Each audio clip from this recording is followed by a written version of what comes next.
"I suppose you have heard the news, Basil," said Lord Henry that evening, as Hallward was shown into a little private room at the Bristol where dinner had been laid for 3. "No, Harry," answered the artist, giving his hat and long coat to the bowing waiter. "What is it?" "Nothing about politics, I hope. They don't interest me. There is hardly a single person in the House of Commons worth painting, though many of them would be better for a little whitewashing." "Dorian Gray is engaged to be married," said Lord Henry, watching him as he spoke.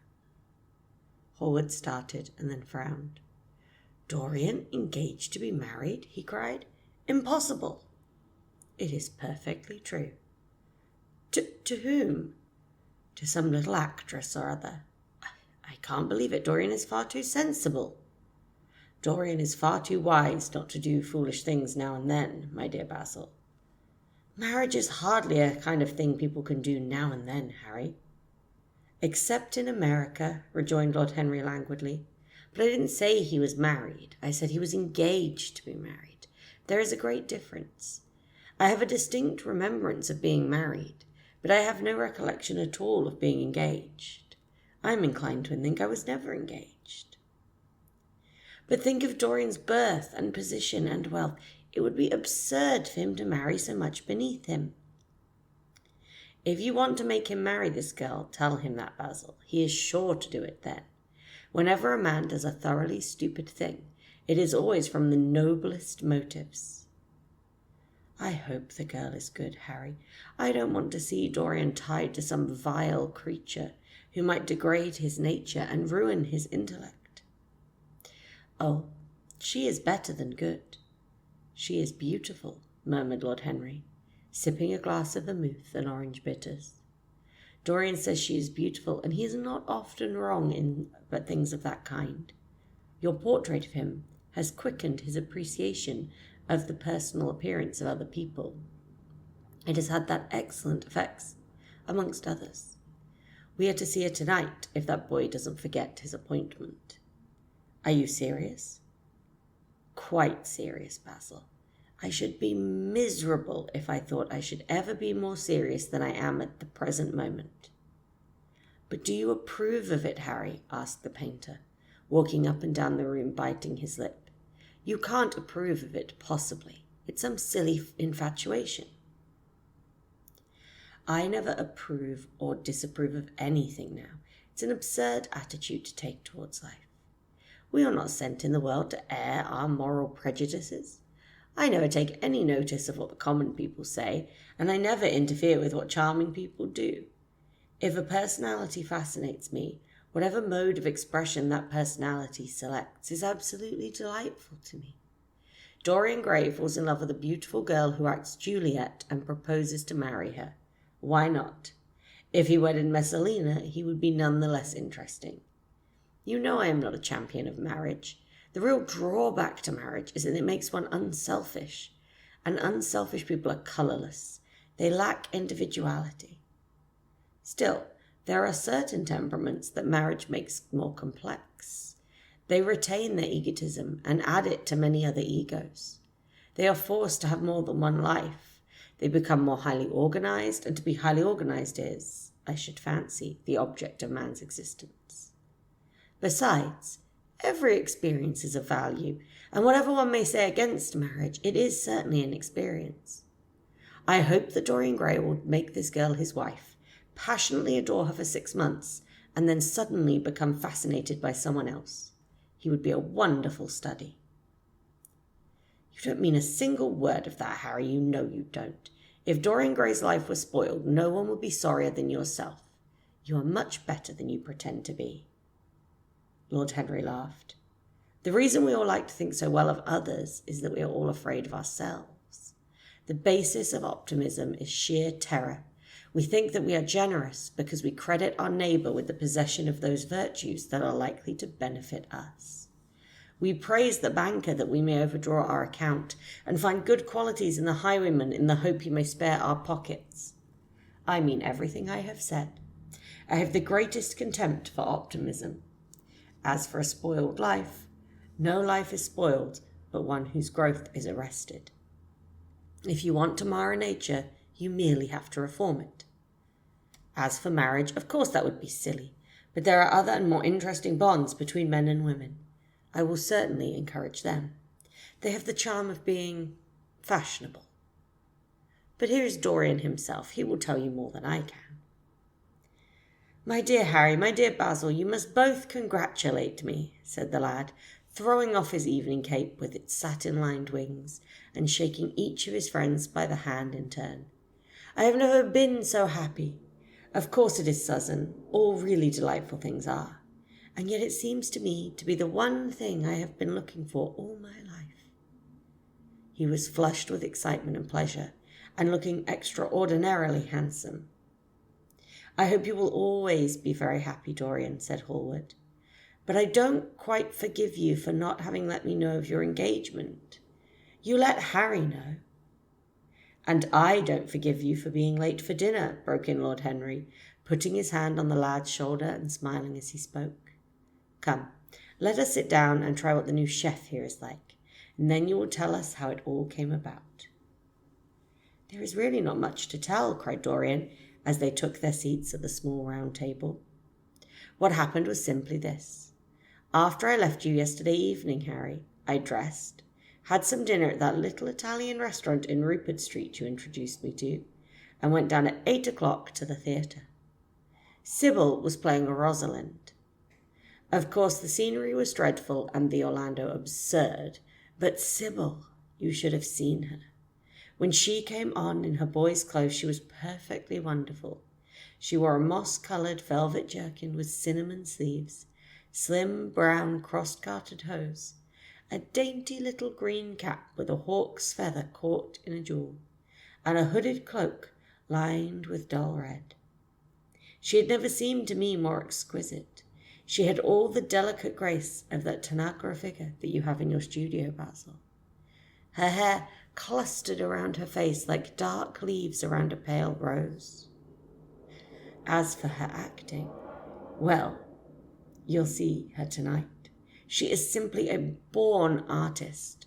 I sat in the dingy box absolutely enthralled. I forgot that I was in London and in the 19th century. I was away with my love in a forest that no man had ever seen. After the performance was over, I went behind and spoke to her. As we were sitting together, suddenly there came into her eyes a look I had never seen before. My lips moved towards hers. We kissed each other. I can't describe to you what I felt in that moment. It seemed to me that all of my life had been narrowed to one perfect point of rose-coloured joy. She trembled all over and shook like a white narcissus. Then she flung herself on her knees and kissed my hands. I feel I should not tell you all of this, but I cannot help it. Of course, our engagement is dead secret. She has not even told her own mother. I don't know what my guardians will say. Lord Radley is sure to be furious. I don't care. I shall be of age in less than a year, and I can do what I like. I've been right, Basil, haven't I, to take my love out of poetry and find my wife in Shakespeare's plays? Lips that Shakespeare taught to speak have whispered their secret in my ear. I have had the arms of Rosalind around me and kissed Juliet on the mouth. Yes, Dorian, I suppose you were right, said Hallward slowly. Have you seen her today? Said Lord Henry. Dorian Gray shook his head. I left her in the forests of Ardennes. I shall find her in an orchard in Verona. Lord Henry sipped his champagne in a meditative manner. At what particular point did you mention the word marriage, Dorian? And what did she say in answer?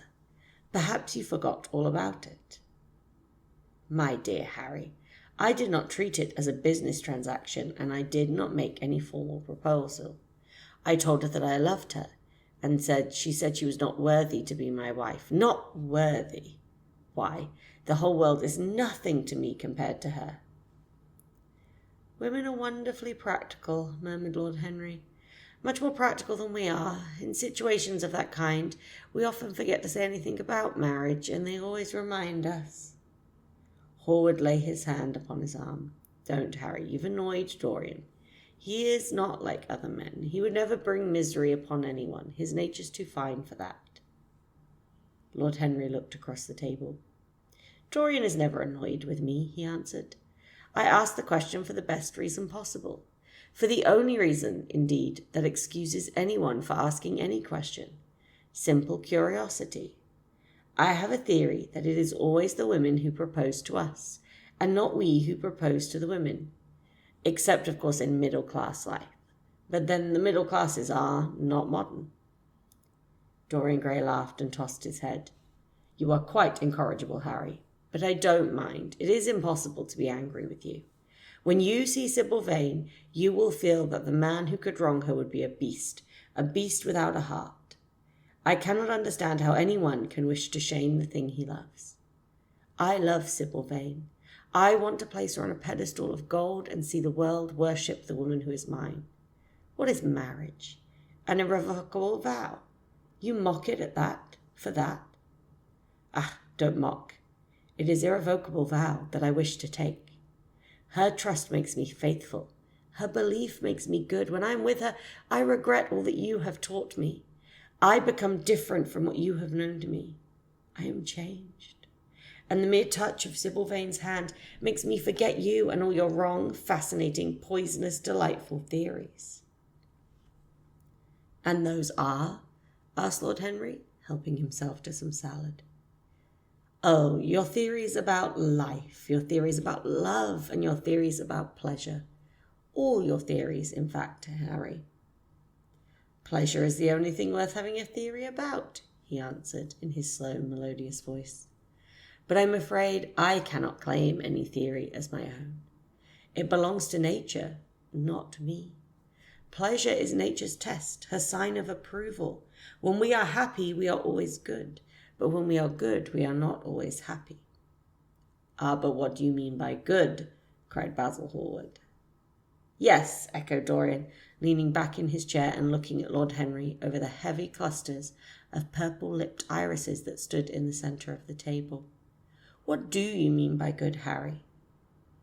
To be good is to be in harmony with oneself, he replied, touching the thin stem of his glass with his pale, fine-pointed fingers. Discord is to be forced to be in harmony with others. One's own life, that is the important thing. As for the lives of one's neighbours, if one wishes to be a prig or a Puritan, one can flaunt one's moral views about them, but they are not one's concern. Besides, individualism really has the higher aim. Modern morality consists in accepting the standards of one age. I consider that for any man of culture to accept the standard of his age is a form of the grossest immorality. But surely if one lives merely for oneself, Harry, one pays a terrible price for doing so, suggested the painter. Yes, we are overcharged for everything nowadays. I should fancy that the real tragedy of the poor is that they can afford nothing but self-denial. Beautiful sins, like beautiful things, are the privilege of the rich. One has to pay in other ways but money. What sort of ways, Basil? Oh, I should fancy in remorse, in suffering, in the consciousness of degradation. Lord Henry shrugged his shoulders. My dear fellow, medieval art is charming, but medieval emotions are out of date. One can use them in fiction, of course, but then the only things that one can use in fiction are things that one has ceased to use in fact. Believe me, no civilized man ever regrets a pleasure, and no uncivilized man ever knows what a pleasure is. I know what pleasure is, said Dorian Gray. It is to adore someone. That is certainly better than being adored, he answered, toying with some fruits. Being adored is a nuisance. Women treat us just as humanity treats its gods. They worship us and are always bothering us to do something for them. I should have said that whatever they ask for, they had first given to us, murmured the lad gravely. They create love in our natures. They have a right to demand it back. That is quite true, Dorian, cried Hallward. Nothing is ever quite true, said Lord Henry. This is, interrupted Dorian. You must admit, Harry, that women give men the very gold of their lives. Possibly, he sighed, but they invariably want it back in such very small change. That is the worry. Women, as some witty Frenchman once put it, inspire us with the desire to do masterpieces and always prevent us from then carrying them out. Harry, you are dreadful. I don't know why I like you so much. You will always like me, Dorian, he replied. Will you have some coffee, you fellows? Waiter, bring coffee and fine champagne, and some cigarettes. No, don't mind the cigarettes. I have some. Basil, I can't allow you to smoke cigars. You must have a cigarette. A cigarette is the perfect type of pleasure. It is exquisite and leaves one unsatisfied. What more can one want? Yes, Dorian, you will always be fond of me. I represent to you all the sins that you never have had the courage to commit. What nonsense you talk, Harry, cried the lad, taking a light from the fire-breathing silver dragon that the waiter had placed on the table. Let us go down to the theatre. When Sybil comes on stage, you will have a new ideal of life. She will represent something to you that you have never known. I have known everything, said Lord Henry, with a tired look in his eyes. But I am always ready for a new emotion. I am afraid, however, that for me, at any rate, there is no such thing. Still, your wonderful girl may thrill me. I love acting. It is so much more real than life. Let us go, Dorian. You will come with me. I'm sorry, Basil, but there is only room for 2 in the brougham. You must follow us in a hansom. They got up and put on their coats, sipping their coffee standing. The painter was silent and preoccupied. There was a gloom over him. He could not bear this marriage, and yet it seemed to him to be better than many other things that might have happened. After a few minutes, they all passed downstairs. He drove off by himself, as had been arranged, and watched the flashing lights of the little brougham in front of him. A strange sense of loss came over him. He felt that Dorian Gray would never again be to him all that he had been in the past. Life had come between them. His eyes darkened, and the crowded, flaring streets became blurred to his eyes.